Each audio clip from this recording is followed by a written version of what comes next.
खाटू श्याम बाबा की कहानी महाभारत के काल से जुड़ी हुई है। बाबा खाटू श्याम का असली नाम बर्बरीक था, कोई इसे बारबरीक भी प्रोनाउंस करते हैं। वे पांडव वीर भीम के पौत्र और घटोत्कच के पुत्र थे। उनकी माता का नाम मौरवी अहिलावती काम कंटकटा नाम से जाना जाता है। बर्बरीक बचपन से ही महान योद्धा थे। उन्होंने कड़ी तपस्या से भगवान शिव को प्रसन्न किया और 3 बाणधारी वरदान प्राप्त किए। अग्निदेव ने उन्हें ऐसा धनुष दिया जिससे वे तीनों लोकों पर विजय प्राप्त कर सकते थे।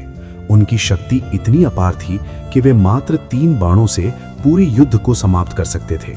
बर्बरीक ने अपनी माता से वचन लिया था कि वे हमेशा कमजोर या हारने वाले पक्ष का साथ देंगे। इसी कारण उन्हें हारे का सहारा कहा जाता है। जब महाभारत का युद्ध होने वाला था तब बर्बरीक युद्ध देखने और भाग लेने निकले। रास्ते में ब्राह्मण वेश में भगवान श्री कृष्ण ने उन्हें रोका और उनकी शक्ति की परीक्षा ली। बर्बरीक ने सिद्ध कर दिया कि उनके बाण कितने शक्तिशाली हैं। श्री कृष्ण ने पूछा कि युद्ध में वे किसकी ओर से लड़ेंगे। बर्बरीक ने कहा कि जो पक्ष कमजोर होगा या हारेगा उसी का साथ दूंगा।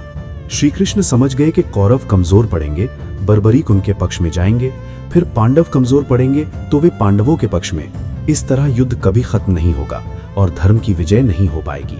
श्री कृष्ण ने बर्बरीक से दान में उनका शीश सिर मांगा। बर्बरीक ने बिना हिचक अपने वचन का पालन करते हुए अपना सिर काटकर श्री कृष्ण को दान कर दिया। इसी कारण उन्हें शीश के दानी भी कहा जाता है। श्री कृष्ण ने उनकी शीश को एक पहाड़ी पर स्थापित कर दिया जहां से बर्बरीक ने पूरा युद्ध देखा। युद्ध के बाद जब पांडवों में विजय का श्रेय लेने की बहस हुई तो बर्बरीक के शीश ने बताया कि विजय का असली श्रेय श्री कृष्ण की रणनीति और माया को है। श्री कृष्ण बर्बरीक के त्याग से इतने प्रसन्न हुए कि उन्होंने वरदान दिया कि कलयुग में तुम मेरे नाम शाम से पूजे जाओगे और मेरे ही रूप में जाने जाओगे।